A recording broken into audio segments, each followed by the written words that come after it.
Il est 9h ce jour à Niblé-Kourou. Le soleil brille et l'ambiance est déjà bien installée sur l'esplanade de la sous-préfecture. Enfants, parents et organisateurs ont répondu présents à l'appel du ministère du Tourisme et des Loisirs. À l'occasion de la célébration de la Journée mondiale des loisirs, la commune se transforme en un vaste terrain de jeu à ciel ouvert. Nous sommes en train de jouer ici au jeu Kikouri, un jeu de dames en miniature. C'est un jeu qui nous vient de l'Ouest, qui a été créé par le professeur Nyolou. Et comme vous le voyez, les pions se déplacent comme dans les jeux de dames. Au programme, jeux d'attraction pour tous les âges, structures gonflables, des spectacles de danse, la parade des marionnettes, mais aussi et surtout des stands gastronomiques aux saveurs locales. L'objectif, promouvoir les loisirs comme un droit pour tous, mais aussi valoriser le vivre ensemble. Cette célébration de la Journée mondiale des loisirs est le lieu de rappeler que le droit au loisir est universel, consacré par des textes et inscrit comme un droit fondamental en lien avec le bien-être, l'épanouissement personnel et la participation à la vie sociale. Ce droit engage l'État à promouvoir activement le loisir pour tous. Le ministre du Tourisme et des Loisirs indique que les loisirs ont un sens pour une économie nationale. Et le gouvernement l'a bien compris, c'est pourquoi des actions sont menées dans ce sens. Nous avons référencé un peu plus de 300 jeux traditionnels cartographiés sur le territoire national et ces jeux feront l'objet de digitalisation. Que nos loisirs aussi voyagent dans le monde et rapportent des devises à notre pays. À Niblé-Kourou, la Journée mondiale des loisirs aura été bien plus qu'un simple divertissement. Dans un cadre sécurisé et convivial, la fête a duré toute la journée, entre rires, détente et animation culturelle. Une bouffée d'air frais saluée par les participants. Cette journée aura marqué les esprits, petits et grands, et rappelé l'importance de prendre du temps pour soi et pour les autres. Fini le transport de malades sur des motos et autres tricycles. Le ministre d'État, ministre de la Défense, Téné Birahima Ouattara, dote les centres de santé des localités de Médon, Gliri, Kokolopozo, Lobakua et de Taïri d'ambulances médicalisées pour le transport de malades. Les femmes sont en travail, on veut les envoyer en ville. Nous avons beaucoup de problèmes. On est obligé de les mettre dans les bâchers. On n'avait pas de route. Mais grâce au président, aujourd'hui nous sommes heureux. Vous venez doter le centre de santé d'une ambulance. Vous venez de sauver des vies. C'est le président du conseil régional du Boclé, Kébéma Amadou, représentant le donateur, qui a procédé à la remise des clés des véhicules au centre de santé. La remise de l'ambulance a été possible grâce au ministre d'État, ministre de la Défense, Téné Birahima Ouattara. Je suis là pour vous renouveler mon engagement à faire en sorte que la volonté du président de la République à travers son programme soit une réalité dans notre région. Après la remise des 5 ambulances médicalisées, le président du conseil régional a procédé à la remise des clés d'un centre de santé composé d'un dispensaire et d'une maternité dans le village de Koukoïdou, appelé communément Carrefour Niani.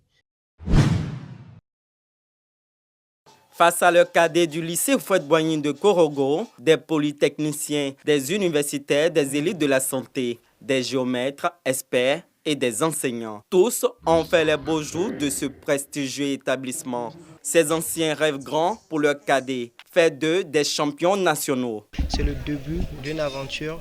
C'est une journée d'excellence. Nous allons profiter également dans les perspectives d'encontrer nos jeunes qui sont déjà des lauréats de ce jour-là. Les accompagner de sorte qu'ils puissent avoir de meilleures opportunités d'intégration dans les meilleures écoles en Côte d'Ivoire, pourquoi pas à l'extérieur. Les anciens sont arrivés les bras chargés de cadeaux pour des élites, des tablettes, des ordinateurs. Chers anciens, il n'y a rien de tel que de venir sur ces pas et aider la jeune génération à vous envoyer le bas. Nous sommes reconnaissants et nous vous remercions pour cet humanisme et cet élan de solidarité qu'il faut absolument pérenniser. Cette amicale composée d'anciens élèves qui, par ces gestes nobles et inspirants, traduisent leur attachement à l'école qui les a formés. Votre engagement pour soutenir et encourager les générations montantes est un exemple éloquent de solidarité, de responsabilité et d'amour pour notre région. Chers parents, votre rôle est capital. Continuez à encadrer, à écouter et à encourager vos enfants. Votre soutien est le pilier de leur réussite. Le réseau des anciens du lycée Houphouët-Boigny de Korogo a vu le jour en 2024. À ce jour, ce réseau compte 70 membres. La première promotion date de 1977.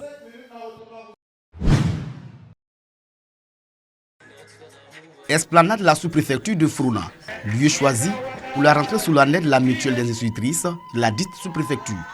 Pendant la rencontre, les enseignantes ont réitéré leur engagement pour une école d'excellence.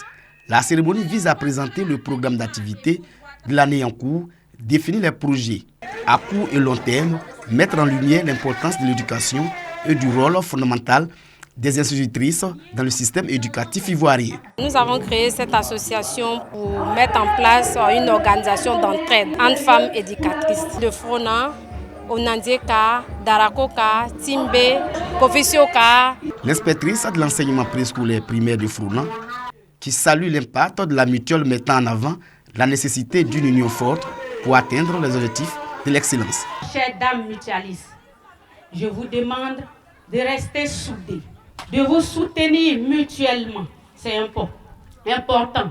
Et surtout dans la sincérité. Le parrain de la cérémonie encourage les membres de la mutuelle à rester engagés pour offrir une éducation de qualité. Nous exhortons nos sœurs à l'entente, la solidarité, et ça nous fait plaisir de les accompagner et de les aider.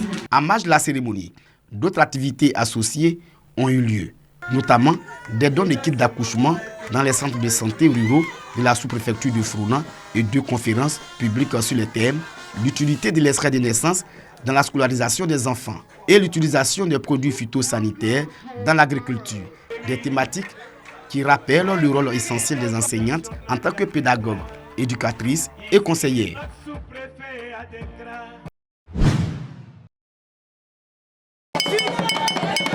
Le moment est solennel. Les tambours sacrés annoncent le début du règne du nouveau chef de village de Yaoubou, localité située dans la sous-préfecture de Gaumont, département de Sikensi. Nana Ngongé Saint-Pierre reçoit les attributs liés à sa nouvelle fonction. Les populations lui font allégeance. Les cadres de Yaoubou s'engagent à accompagner le nouveau chef dans sa mission. Grâce à l'appui du corps préfectoral, grâce à l'appui de tous les cadres, grâce à l'appui de toute la population, il va réussir. C'est une cérémonie qui s'est très bien déroulée avec un esprit de cohésion, un esprit de fraternité et un esprit de partage. Et nous tous, nous avons réceptionné les paroles de cette cérémonie qui prônent la paix, la cohésion.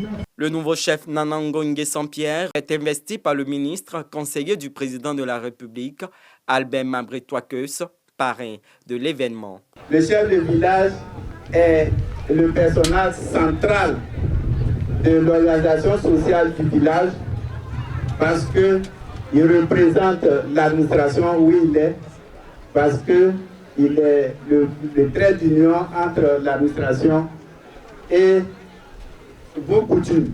Construction d'un préau pour les réunions, bitumage de l'axe Aboville et Libou, construction d'un château d'eau. Des doléances adressées aux parrains par les cadres du village. Albert Mabré-Touakeus invite les populations à soutenir la politique de développement du chef de l'État. La chefferie doit participer au renforcement de la cohésion dans nos localités. Mais si la chefferie doit participer à renforcer la cohésion, l'union et l'unité, il faut que les chefs eux-mêmes soient des exemples, soient des modèles. Je voudrais vous rassurer en termes de sécurité que le président y veille et qu'il fera en sorte que la Côte d'Ivoire soit en paix et en totale sécurité. Le parrain a fait don de plusieurs chaises à la chefferie. Nana Ngongé Saint-Pierre est le 5e chef de Yaoubou. Il succède à Essei Michel qui a rendu le tablier après 16 ans à la tête du village. Séguéla, capitale régionale du Ourodougou. Les travailleurs de cette cité se sont retrouvés à l'espace environnement oxygène, autour d'un brinche. L'événement vise à raffermir et consolider les liens entre les opérateurs des différents secteurs d'activité exerçant à Séguéla.